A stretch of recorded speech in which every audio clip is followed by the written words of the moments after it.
अस्सलामुअलैकुम स्टूडेंट्स। आज हमारा बायोलॉजी चैप्टर नंबर 1 के शॉर्ट क्वेश्चन का सेकंड पार्ट है। मूव करते हैं क्वेश्चन नंबर 7 की तरफ। क्वेश्चन नंबर 7 क्या है? What would happen if pancreatic juice did not reach to your small intestine. क्या होगा कि अगर पैंक्रेटिक जूस, जिसको आप कहते हैं कि आपके लबलबे का रस जो है वो आपकी छोटी आंत तक नहीं पहुंचता, ठीक है, तो इस क्या होगा इससे? व्हाट हैपन, ठीक है। तो if pancreatic juice didn't reach the small intestine, अगर आपके लबलबे का जो रस होता है वो छोटी आंत तक नहीं पहुंच सकता, डाइजेशन वुड बी इनकम्प्लीटेड, तो आपका जो हाजमे का अमल है वो रुक जाएगा या नामुकम्मल हो जाएगा। Essential enzyme from breaking down carbohydrates, fats and proteins would be missing.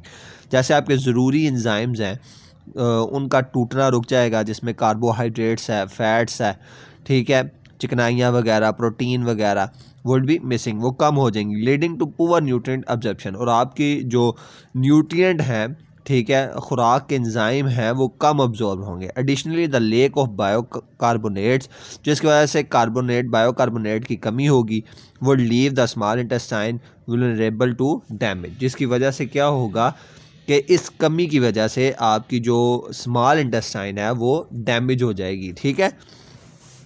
फिर आगे है क्वेश्चन नंबर 8। क्वेश्चन नंबर 8 क्या है जी? Why pepsin is unable to perform its enzymatic activity in small intestine, कि पेप्सिन अनएबल क्यों है एंजाइमेटिक एक्टिविटी करने के लिए इन स्मॉल एंजाइम के अंदर? तो पेप्सिन पहले क्या है? पेप्सिन एक प्रोटीन है जो गोश्त वगैरह को हज़म करने के लिए आपकी बॉडी में इस्तेमाल किया जाता है, ठीक है। ये एक ऐसा एंजाइम है जो आपकी गोश्त वगैरह जो आप खाते हैं तो उसको हज़म करने के लिए इस्तेमाल होता है। तो स्मॉल इंटेस्टाइन में अगर ये काम नहीं करता तो उसका क्या क्या होगा उस वजह से? तो pepsin is unable to perform its enzymatic activity in the small intestine. Pepsin जो होता है वो स्मॉल इंटेस्टाइन के अंदर अपनी एंजाइमिक एक्टिविटीज़ को परफॉर्म नहीं करता। क्यों नहीं करता जी? Because the pH of small intestine is alkaline, क्योंकि जो pH लेवल होता है स्मॉल इंटेस्टाइन का वो अल्कलाइन होता है। Where pepsin required an acidic environment, जबकि पेप्सिन जो होता है, इसको जो पेप्सिन प्रोटीन है इसको क्या चाहिए होती है? एसिडिक एनवायरनमेंट चाहिए होती है, जिसका लेवल क्या है? pH 1.5 से लेकर pH 2.5 टू बी एक्टिव, जब ये एक्टिव होता है। The small intestine has a neutral to slightly alkaline pH, तो जो स्मॉल इंटेस्टाइन होती है इसके अंदर जो आपका पेप्सिन है वो अल्कलाइन होता है, ठीक है, यानी due to bile and pancreatic secretion, bile और पैंक्रियाटिक सिक्रेशन की वजह से, विच डी एक्टिव पेप्सिन, जिसकी वजह से पेप्सिन क्या हो जाता है? डी एक्टिव हो जाता है, क्योंकि उसका पीएच लेवल मुकम्मल नहीं होता। In small intestine other enzymes such as trypsin take over the protein digestion process, तो स्मॉल इंटेस्टाइन के अंदर जो दूसरे आपके एंजाइम है जैसे ट्रेप्सिन हो गया, वो क्या करता है? प्रोटीन के डाइजेशन प्रोसेस को मुकम्मल करता है। Which part of digestive system can come in contract with bile, कौन सा पार्ट है आपके डाइजेशन सिस्टम का जो कॉन्ट्रैक्ट करता है, मिलता है बाइल के साथ? The part of the digestive system that come in contract with bile are, वो हिस्से जो बाइल के साथ मिलते हैं, कॉन्ट्रैक्ट करते हैं डाइजेस्टिव सिस्टम में, तो वो हैं आपके सबसे पहले ड्यूडेनियम। ड्यूडेनियम क्या है? First part of the small intestine, आपकी स्मॉल इंटेस्टाइन का पहला हिस्सा है। फिर bile is release from the gall bladder, bile gall bladder से प्रोड्यूस होता है इनटू द ड्यूडेनियम, ड्यूडेनियम के अंदर टू हेल्प इम्यूलिसिफाई फैट्स, और वो मदद देता है किसके लिए? इम्यूलिसिफाई करने के लिए फ़ैट को। इम्यूलिसिफाई क्या है? कि बड़े फ़ैट को छोटे छोटे हिस्सों में तोड़ने वाला एंजाइम। फिर स्मॉल इंटेस्टाइन, तो स्मॉल इंटेस्टाइन क्या है जी? Bile also continue to affect digestion, bile affect करता है कंटिन्यू डाइजेशन प्रोसेस के लिए। It moves through the rest of small intestine, ये मूव करता है स्मॉल इंटेस्टाइन से जिजीनियम एंड इलियम, जिजीनियम और इलियम से। जिजीनियम क्या है? ये छोटी आंत का दरमियानी हिस्सा है, और इलियम क्या है? ये छोटी आंत का आखिरी हिस्सा है, ठीक है। Assisting in the digestion and absorption of fat, तो यहाँ ये एज असिस्टेंट काम करता है डाइजेशन के लिए और एब्जॉर्प्शन ऑफ फैट के लिए। Bile does not directly come into contract, bile directly contract में नहीं आता विद द स्टमक, स्टमक के अंदर और लार्ज इंटेस्टाइन के अंदर अंडर नॉर्मल कंडीशन के अंदर। क्वेश्चन नंबर 10 है some cell of the stomach secretes mucus for protection of stomach wall, कुछ आपके सेल्स हैं ऑफ द स्टमक के secrete mucus of protection of stomach, जो म्यूकस क्रिएट करते हैं आपके प्रोटेक्शन ऑफ स्टमक के लिए, स्टमक वाल के लिए। Suggest what the stomach wall need to protect it against, तो स्टमक को क्यों इस प्रोटेक्शन की ज़रूरत है, ठीक है। The stomach wall need to be protected against hydrochloric acid HCl and digestive enzyme like pepsin, तो जो आपका स्टमक है उसको ज़रूरत है अपने आप को प्रोटेक्ट रखने के लिए, किससे, हाइड्रोक्लोरिक एसिड जिसको आप HCl कहते हैं और कुछ आपके डाइजेस्टिव एंजाइम जिसमें पेप्सिन भी शामिल है।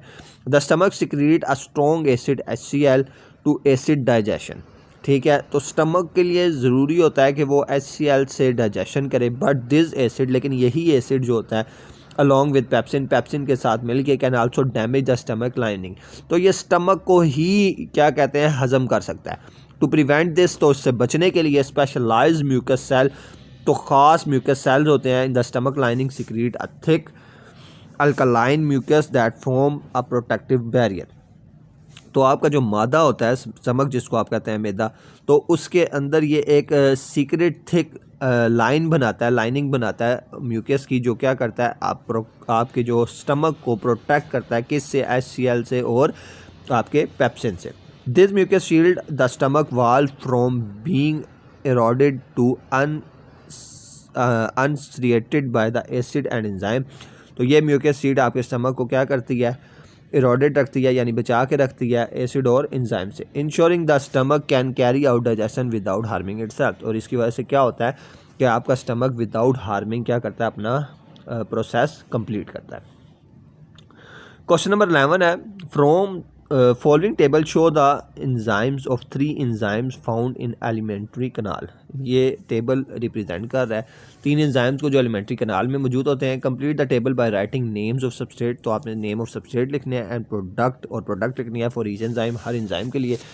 नेम ऑफ एंजाइम क्या है, सबस्ट्रेट क्या है उसका, और प्रोडक्ट कौन सी है, ठीक है। तो नेम सबसे पहले आपका क्या है, प्रोटीज क्या है, ये एक प्रोटीन है। पेप्टाइड्स अमाइनो एसिड, इसका क्या है, प्रोडक्ट। फिर एमिलेस स्टार्च है, जो मेल्टोस और डेक्सट्रिन्स, ये इसके क्या है, प्रोडक्ट है। Write the function of each type of teeth, हर किस्म के टीथ के फंक्शन बताएं जी, यानी टीथ को हमने चैप्टर में पढ़ा था कि टीथ के मुख्तलिफ पोर्शन है, तो उनके फंक्शन क्या हैं वो हम यहाँ डिस्कस करेंगे, टाइप ऑफ टूथ और उसके फंक्शन। सबसे पहले इंसीजर, ठीक है। इंसीजर जो आपके फ्रंट टीथ हैं उनको कहते हैं use for cutting food into smaller pieces, ये छोटे छोटे हिस्सों में आपकी खुराक को क्या करते हैं, तोड़ते हैं। फिर कैनाइन्स उससे पीछे होते हैं, यूज़ फॉर टीरिंग फूड, ये टीरिंग करते हैं फूड की। फिर प्री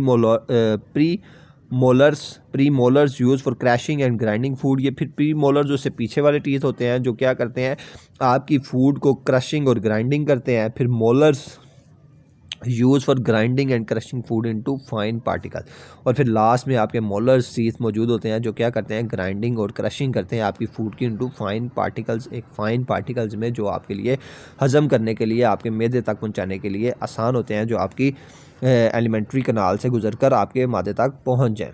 फिर describe digestion in oral cavity, मुंह के अंदर जो डाइजेशन होती है, मुंह के अंदर जो हाजमा होता है, या मुंह के अंदर जो आप खुराक को हज़म करते हैं उसके प्रोसेस को बताना है आपने। ओरल कैविटी मुंह के हाजमे को कहते हैं।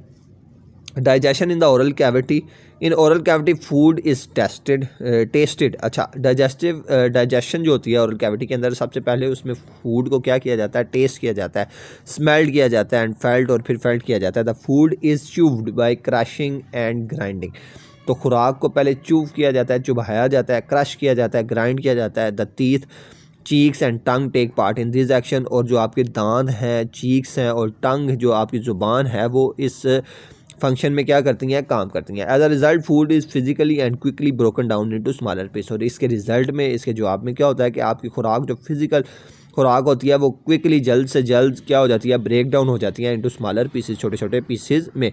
Food in the oral cavity, फिर ओरल कैविटी के अंदर स्टिमुलेट्स द सलाइवरी ग्लैंड्स, फिर सलाइवरी ग्लैंड जिसको आप थूक कहते हैं वो बनता है, टू सिक्रेट सलाइवा जिसको आप थूक कहते हैं, the water and mucus in the salivary moisture, फिर वाटर और म्यूकस क्या करते हैं आपकी खुराक को सलाइवा और मोइस्चर नरम और क्या कहते हैं फिसलन भरी बना देते हैं।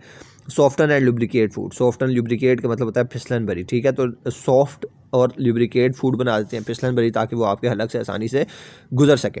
सलाइवा कॉन्टेन सलाइवरी एमिलेस, फिर सलाइवरी एमिलेस अपने पास रखता है दी इंजाइम डाइजेस्ट स्टार्च इनटू मेल्टोस, फिर ये एक एंजाइम है जो क्या करती है डाइजेस्ट करती है, हजम करती है स्टार्च को, किस में, मेल्टोस में, ठीक है।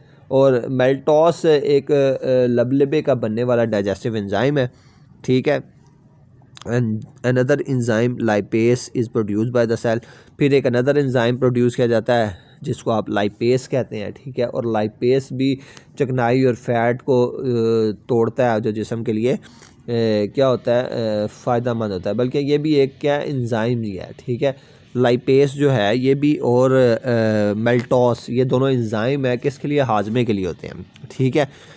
फिर उसके बाद is produce by the cell in the tongue, जो टंग के अंदर सेल्स होते हैं ये इसको प्रोड्यूस करते हैं। इट ब्रेक डाउन ट्राईग्लिसराइड्स, फिर ये ब्रेक डाउन करते हैं ट्राईग्लिसराइड्स को। ट्राईग्लिसराइड्स क्या है, ये चिकनाई फैट जो जिस्म के लिए तवानाई वगैरह के लिए इस्तेमाल होते हैं। फिर and mostly glycerides are free facilitated, फिर आपके ग्लिसराइड्स हैं ये भी एक किस्म के फ़ैट के छोटे छोटे टुकड़े हैं जो आपकी बॉडी में तवानाई के लिए इस्तेमाल किए जाते हैं, ठीक है। द फूड, फिर उसके बाद जो आपकी खुराक है is rolled by the tongue into small, तो आपकी जो टंग है उसको छोटे छोटे हिस्सों में रोल करती है, स्लिपरी बनाती है। स्फेरिकल मास सेल कॉल्ड बोलस, और स्फेरिकल मास होता है जो bolus, the bolus is swallowed and इंटर्स the oesophagus through the pharynx, और बोलस का क्या काम होता है कि वो आपकी खुराक को स्वेलो करता है और इंटर करता है एसोफेगस से फेरिंग्स से, ठीक हो गया।